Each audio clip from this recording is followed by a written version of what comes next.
strange the first time. Mask, the awkward gear. But when you enter the water, everything changes. Inhale. The air comes with a reassuring rush. You're light, agile, free, like you've never experienced before. With your first dive, a door opens to a different world. Go through it, and your life will never be the same. Fly through the water, under the sea. Fly through the water, under the sea.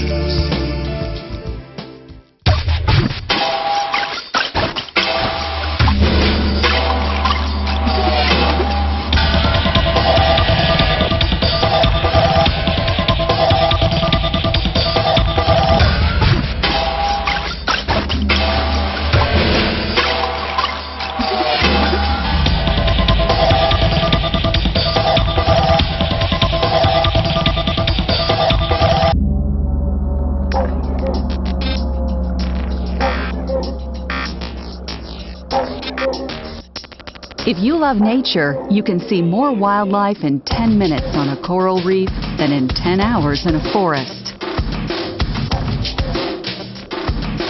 If discovery drives you, underwater you'll see things most people never see and go places most people never go. And beyond this, diving and divers are just plain fun.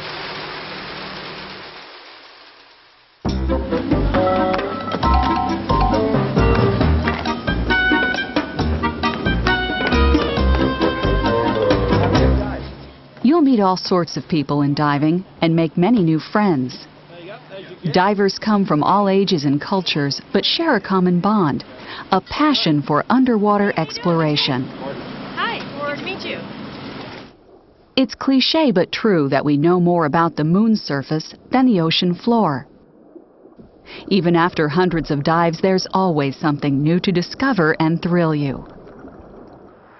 In the PADI Open Water Diver course, you'll learn to explore the underwater world using scuba equipment, and you'll find the course a fun and rewarding challenge. To become a scuba diver, you need to be comfortable in water and have basic swimming skills. And you need to be in good overall health, particularly your circulatory and respiratory systems. You also need good judgment and be ready to follow the guidelines and principles required for safe diving. Diving's a kick, but like anything with some risk, you can't act like these don't matter. You need to have your act together. PADI, the Professional Association of Diving Instructors, developed the PADI Open Water Diver course based on state-of-the-art instructional systems, education theory, and practice. As the world's largest diver training organization, more people learn to dive in PADI programs than in all others combined. So you can be confident that dive professionals will recognize your credentials no matter where diving takes you. The PADI Open Water Diver course consists of confined water dives, knowledge development, and open water dives. Learning begins with confined water dives, where you learn and apply basic scuba skills in a pool or pool-like environment. It's a course, but this is really a lot of fun. Knowledge development establishes the principles and basic information you need to have fun, diving safely. You'll complete this primarily on your own time, with some short review and quiz sessions with your instructor. The open water dives complete your training as a certified entry-level diver by allowing you to apply and further develop your dive skills in a dive environment under instructor supervision. The confined water dives are pretty cool, but you're gonna love this.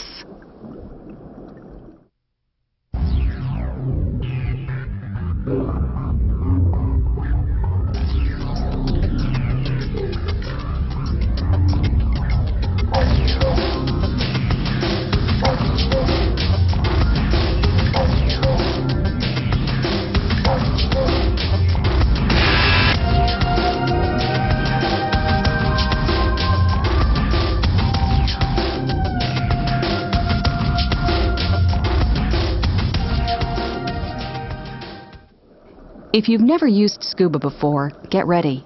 This is what you've been looking for. Immediately you experience new sensations, like breathing underwater. You'll venture into a realm where everything looks, sounds, and feels a bit different. In Section 1, we look at some of the principles you need to know about the underwater world and some of the dive equipment and scuba systems you'll be using. We'll also go over the buddy system and the skills in your first confined water dive. Let's start with a look at buoyancy. Have you ever wondered why a large steel ocean liner floats, but a small coin sinks?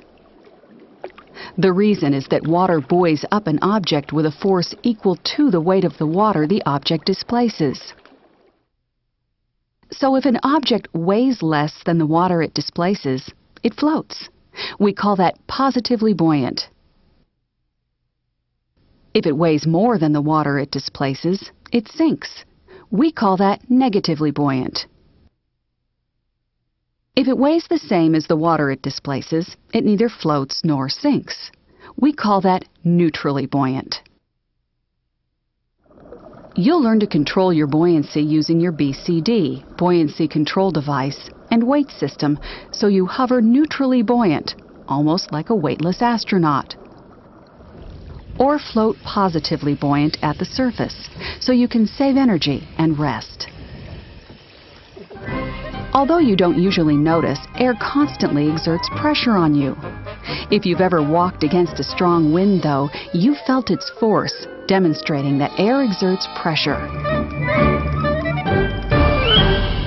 Air pressure is simply the air's weight caused by gravity holding the atmosphere against the Earth. At sea level, we call this pressure 1 atmosphere, or bar. Water also has weight and exerts pressure. 10 meters, 33 feet of seawater exerts the same pressure as the atmosphere of air. So at 10 meters, 33 feet, the pressure is 2 atmospheres, or bar, 1 of air and 1 of water. At 20 meters, 66 feet, the pressure is 3 atmospheres, or bar. At 30 meters, 99 feet, it's 4, and so on. You don't feel pressure through most of your body because it is made primarily of water, which is incompressible. But air is compressible, and you will feel pressure changes underwater in body air spaces, much like you feel pressure changes in your ears and sinuses in an airplane. Let's look at how changing pressure affects an air volume. If you descend with a flexible or inverted container, air compresses and the volume compresses proportionately to the pressure. For example, with the pressure 2 atmospheres, or bar, at 10 meters 33 feet, the gas volume is half what it was at the surface. At 3 atmospheres 20 meters 66 feet, it's 1/3, and so on. Notice that all the air is still there. It's just compressed into a smaller area. Air density follows the pressure proportionately too. To maintain the same volume as you descend, you have to add air to keep up with the volume reduction. This is the principle behind equalization, which we'll talk about in a moment. Obviously, it works the other way too. Air expands as you ascend, and the pressure diminishes. If you halve the pressure, for example, by ascending from 10 meters 33 feet to the surface, an air volume will double.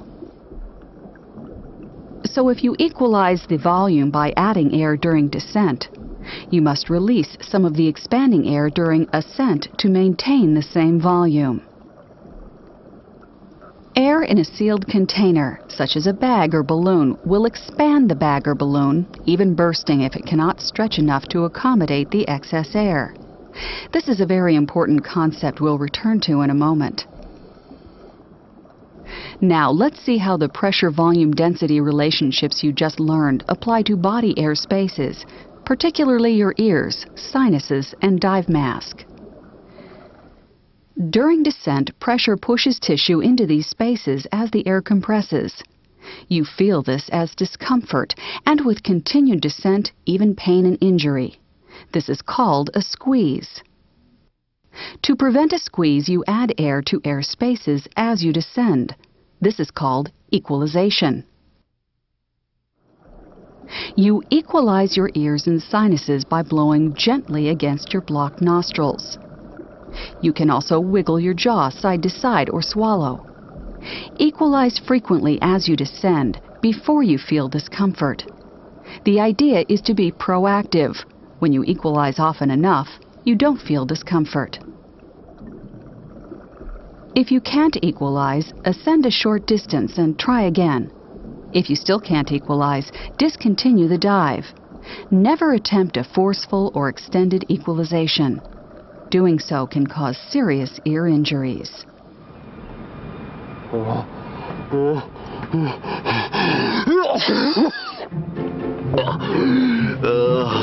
Congestion due to a cold or allergy can plug air passages, making equalization difficult or impossible. So never dive with a cold or allergy, even if you use medications that clear your air passages. Medications may wear off during the dive, creating equalization problems as you ascend, and they may have other undesirable effects, such as drowsiness. You equalize your mask simply by exhaling into it through your nose. If you forget, you'll feel a mask squeeze, which feels a bit like the masks sucking your face in. You'll probably find that mask equalization becomes something you do automatically.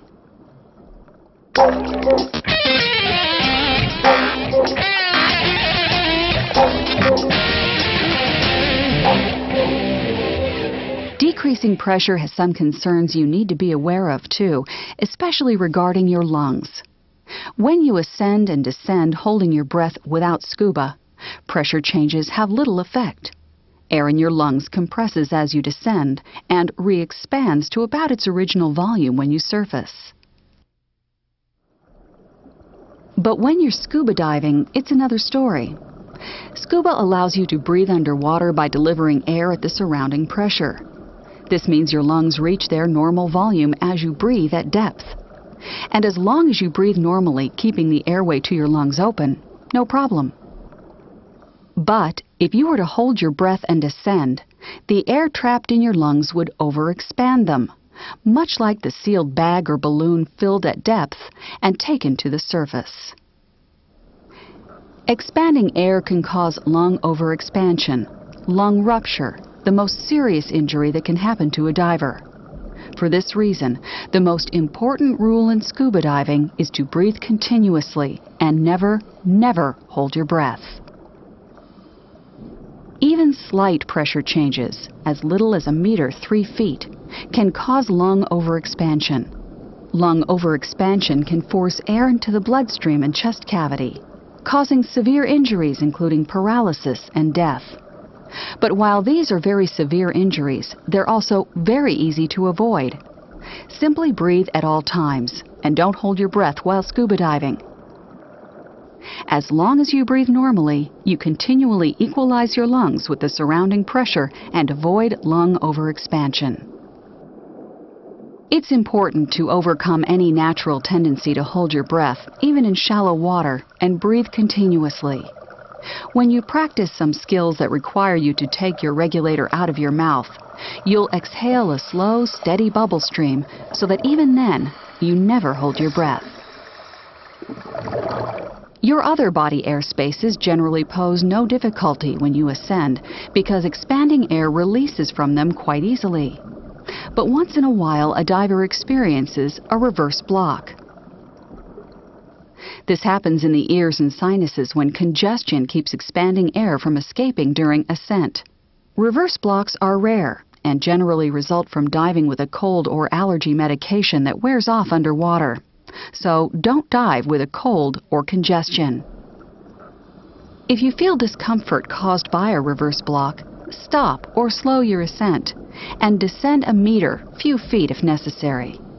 Give the trapped air time to work its way out and ascend more slowly. As you just learned, when air compresses under pressure, it becomes more dense. For example, At 20 meters, 66 feet, the pressure is 3 atmospheres, or bar. So a given air volume has 3 times as many air molecules as the same volume would at the surface. Scuba gear supplies air to you at the surrounding pressure.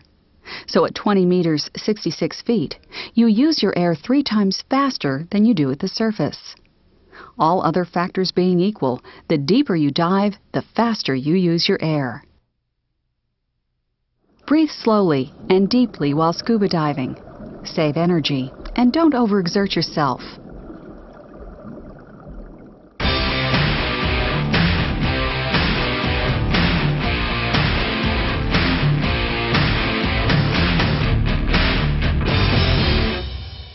It's modern dive gear that adapts you for the underwater world. This is why understanding and owning scuba gear is part of the fun of diving.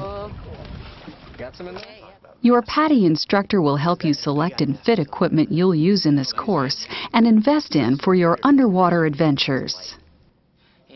You undoubtedly realize you need a mask to see clearly underwater because your eyes can't focus in water.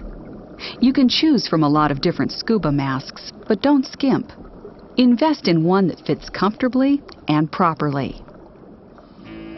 A mask that hurts and leaks sucks the fun right out of a dive.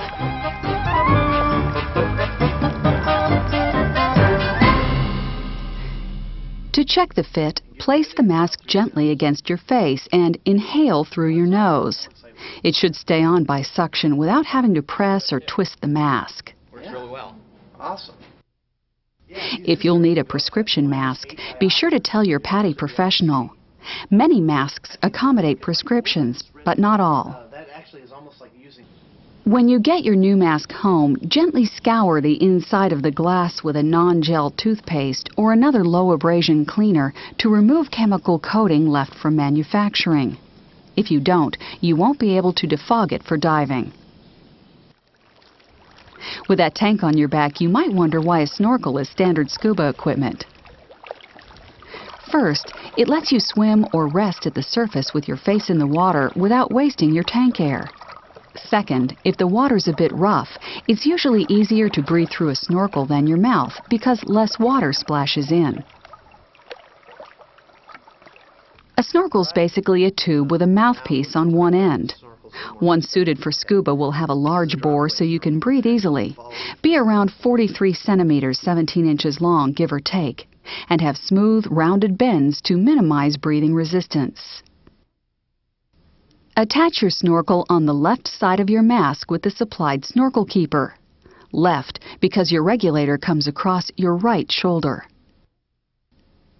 Care for your snorkel by rinsing it in fresh water along with your mask. Unless you have size 97 feet, you'll use fins to provide a large surface area that your powerful leg muscles can push against to move you through the water. It may seem like there's an overwhelming array of options, blade size, materials, ridges, vents, and so on. Your PADI professional can help you select the fins best suited to your needs. Full foot fins are convenient and suitable for warm water diving where you don't need additional foot protection. But most scuba divers opt for open heel fins with wetsuit boots that insulate your feet and provide some protection when you're walking to or from the dive site. When sizing your fin, be sure the pocket comes to the point where your ankle meets your foot. If it doesn't, you need a larger size. Basic care for all dive gear calls for rinsing in fresh water after each use, especially in salt water or chlorinated water, keeping it out of direct sunlight, and storing in a cool, dry place. Although scuba's been around for more than 50 years, it was relatively recently that the equipment evolved into the integrated, streamlined unit you have today. Modern scuba consists of 3 basic components that, when assembled, function as a single unit: the BCD, scuba tank, and regulator. As you learned earlier, your BCD, buoyancy control device, permits you to adjust your buoyancy by adding or releasing air. Over the years, there have been various styles, but today by far the most common is the jacket-style BCD, which you wear like a sleeveless coat. Modern BCDs all feature a large diameter inflation-deflation hose for easily adding or releasing air, a low-pressure inflator mechanism for push-button control, and an overpressure relief valve so it won't burst if overinflated. Okay, cool. Good. You want to choose one sized for you, Check. adjustable with ample buoyancy for you and your other equipment. Go. Okay. Many divers prefer a weight-integrated BCD, which eliminates a separate weight belt. We'll go over weight systems in more detail in Section 2. Straps on the shoulder. To use your BCD, you need to adjust it for a proper fit. Okay. Check that it's comfortably snug but not too tight. Comfortable. Then fully inflate it to be sure it still doesn't feel restrictive. Now why don't you go ahead and inflate the BCD Your all the instructor way will out? help you adjust your BCD during your confined water dives. After diving, rinse your BCD with fresh water like other gear. But you also need to rinse the inside.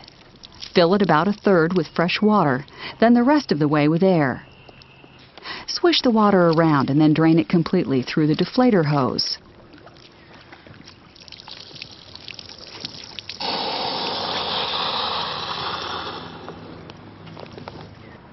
After allowing it to dry, partially inflate it for storage.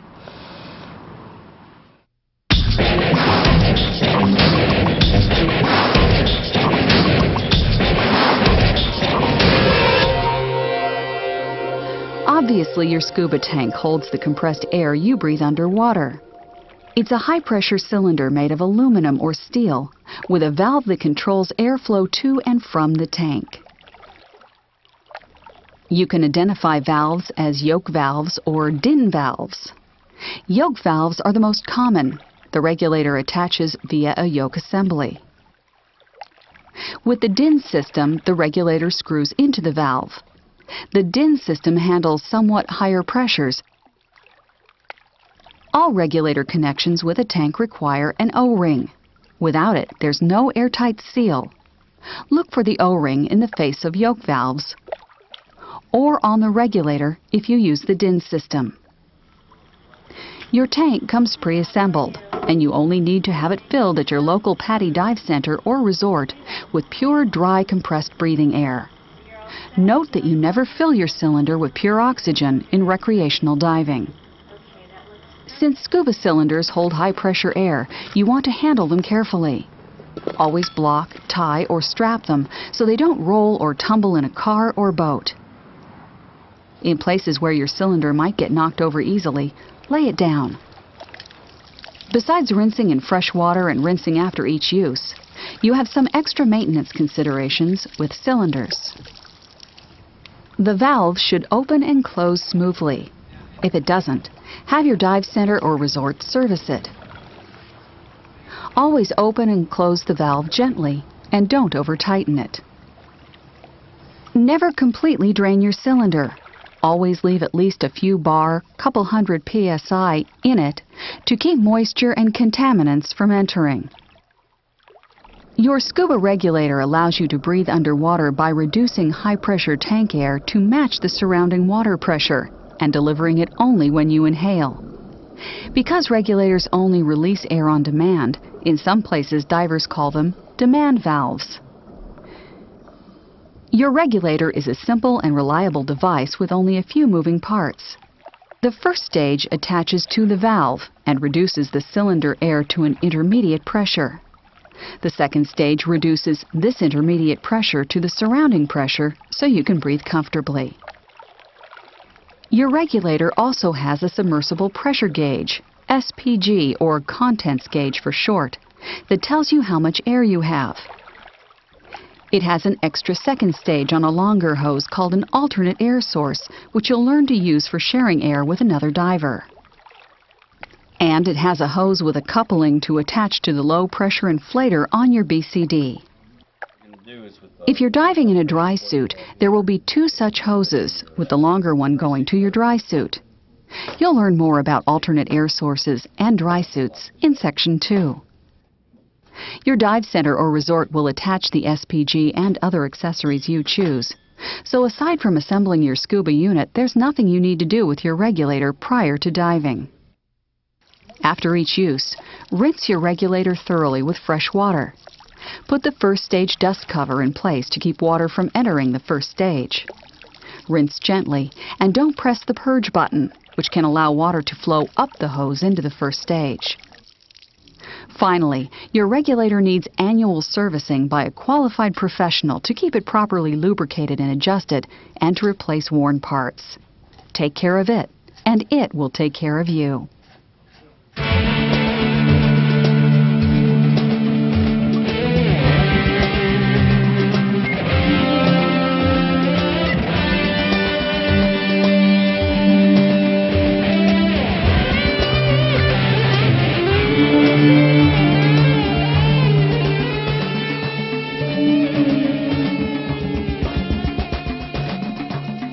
Your SPG tells you how much air you have during a dive so you can avoid running out. Obviously, it's mandatory equipment. SPGs range from simple gauges to electronic gauges that combine with other instruments in a dive computer. We'll cover computers in more detail in the next section. Some SPGs have no hose, but use a transmitter on the first stage to send air supply information to a computer on your wrist. One of the principles of safe recreational diving is that you don't dive alone. Even during your confined water dives, you'll practice diving with a buddy. Buddies lend each other a hand, and they enhance each other's safety by helping check each other's gear before a dive. By reminding each other of air, depth, and time limits underwater. And by being ready to assist in the unlikely event of an emergency.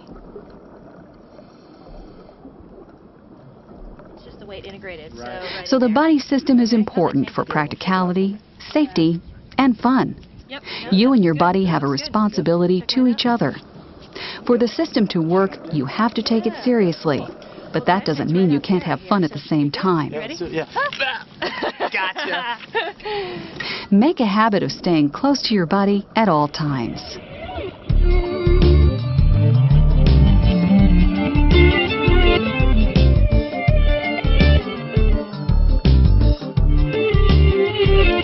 Okay, now let's look at the scuba skills you learn and practice in your first dive in a pool or confined water. Actual tank. So just kind of check, make sure you got the right position there, and then go ahead and cinch up your BCDs.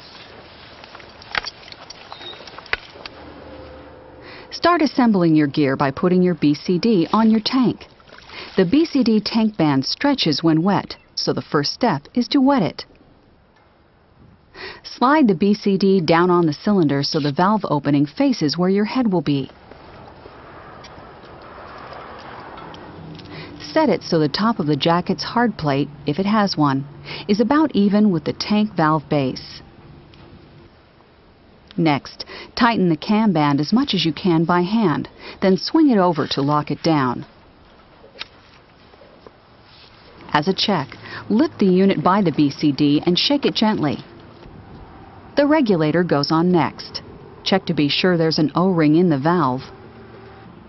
Or on the regulator first stage if you're using a DIN system regulator.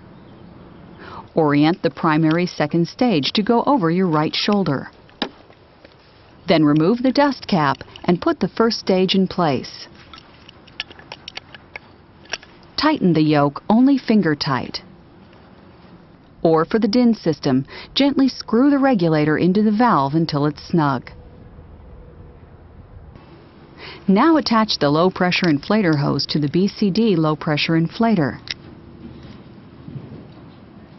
Face the SPG away from you and open the valve slowly and gently all the way. If you hear a small leak, the valve O-ring may be dirty or worn out, so let your instructor know.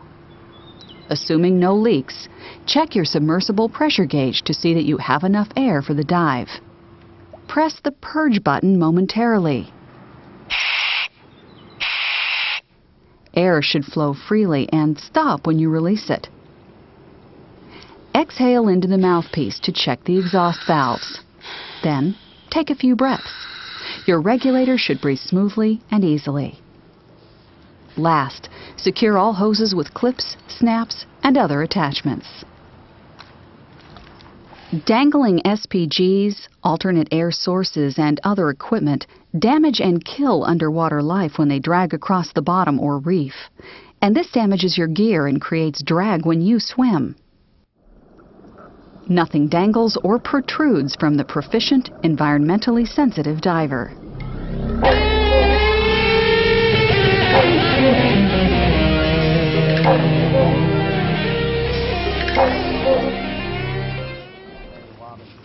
With your scuba unit assembled, it's time to gear up. Have your mask, fins, and snorkel adjusted before the dive to save time.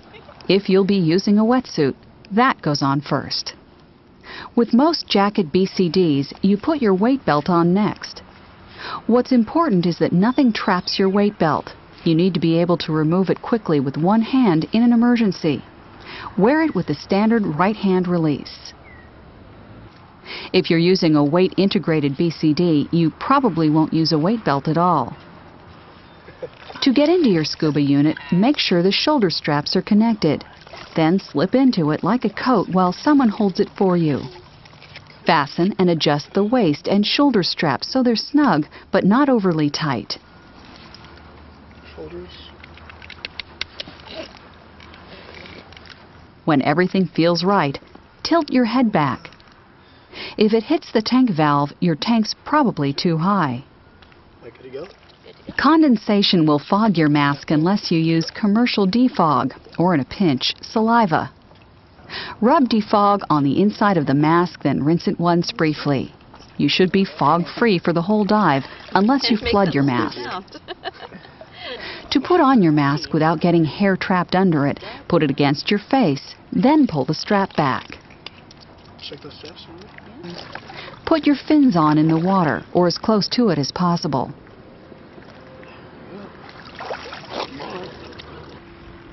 Avoid walking in fins. If you must, walk backward to avoid tripping.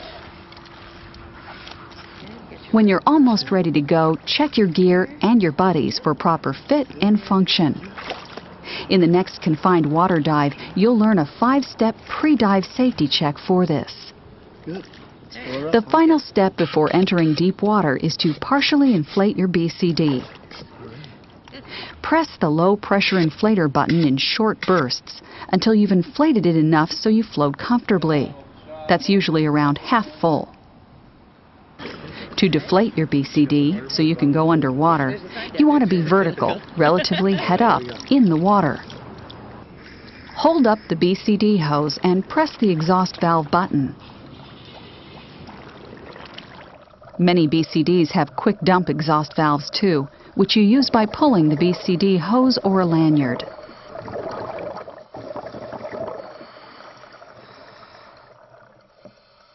You ready to take your first breath? All right. Ready to breathe underwater for the first time? Great!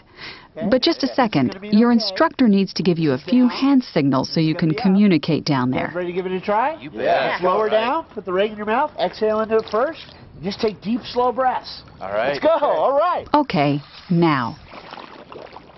You'll never forget the first time you breathe underwater, and you may not want to trust your regulator at first, but take a few breaths. Hey, it works. As you get used to breathing underwater, remember to breathe continuously and not hold your breath. Watch for your instructor's signals, but relax and enjoy the experience.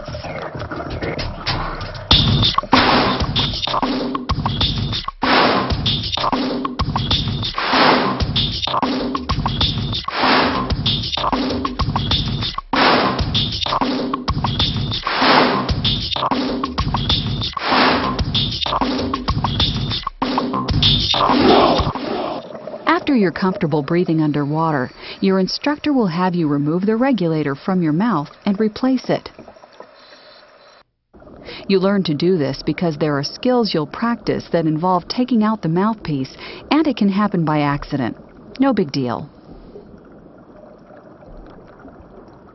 Out of your mouth, the second stage fills with water that you need to clear before you can breathe again. The easiest way to do this is in a more or less upright position. Exhale sharply into the mouthpiece. This blows the water out of the one-way valves so you can get air. But what if you don't have enough air in your lungs? No worries. Block the mouthpiece with your tongue, and then again in a more or less upright position. Press the purge button. Air from your tank blows the water out, and now you can breathe. Since the rule is you never hold your breath while scuba diving, when the regulator's not in your mouth, exhale a continuous stream of bubbles by making an ah sound. This keeps your airway open to avoid serious, possibly fatal, lung overexpansion injuries. When you let go of the second stage, or if it gets bumped from your mouth, it tends to swing behind your back. There are two ways to find it easily.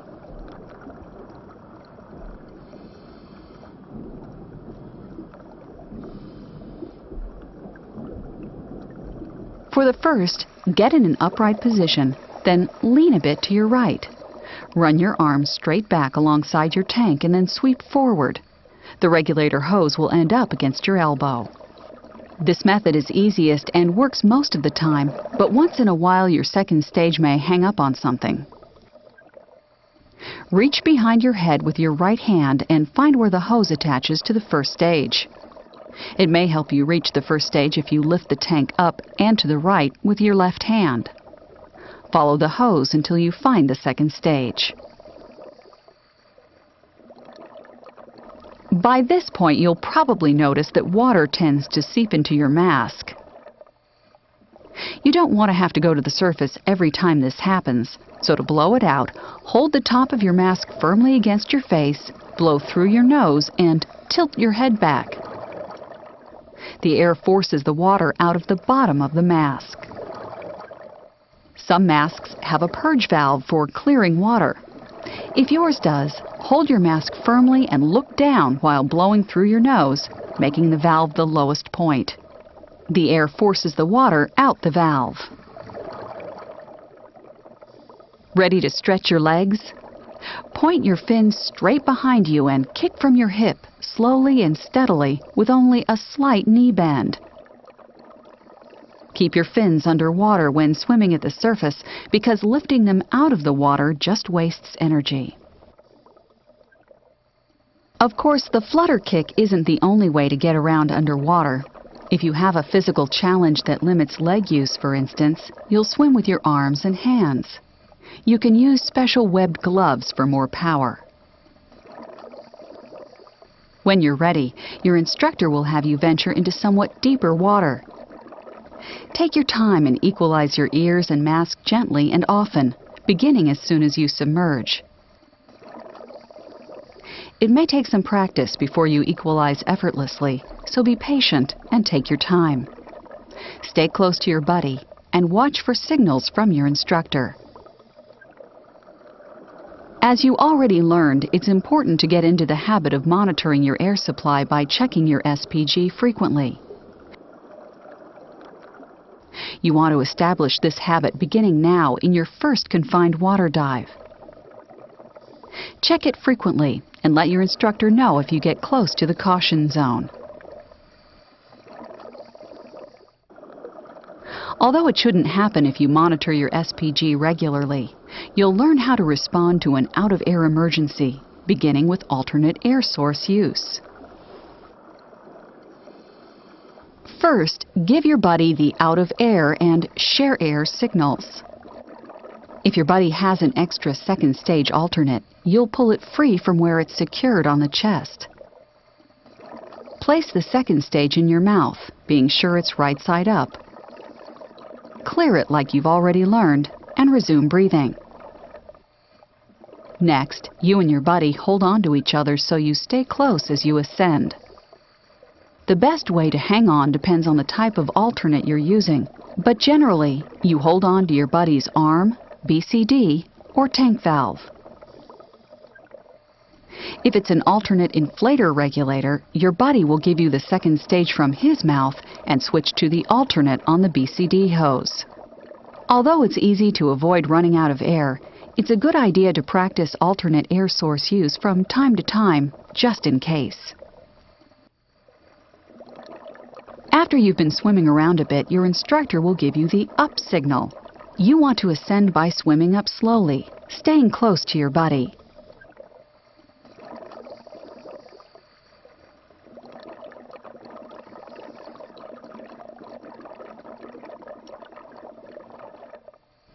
When you reach the surface, keep your mask on and regulator in your mouth, and inflate your BCD until you float comfortably, then swim back to water shallow enough to stand in.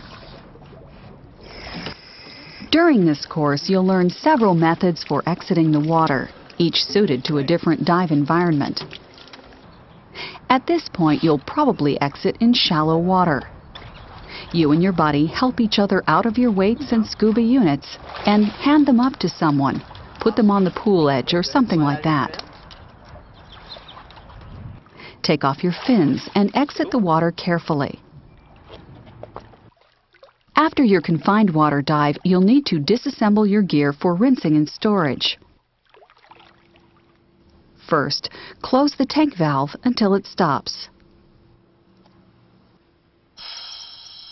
Next, push the purge button to release all the pressure in the regulator. Disconnect the low-pressure inflator hose and unclip the SPG.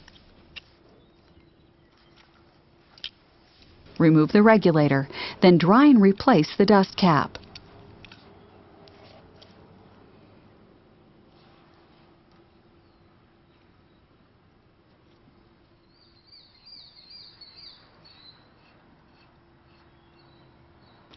Wrap and secure the BCD straps so they don't dangle.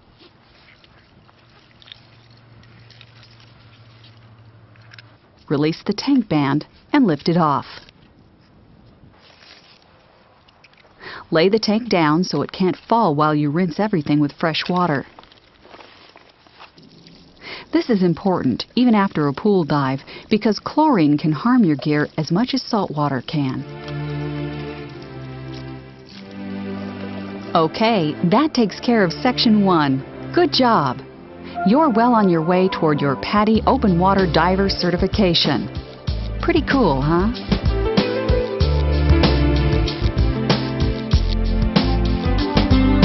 Fly.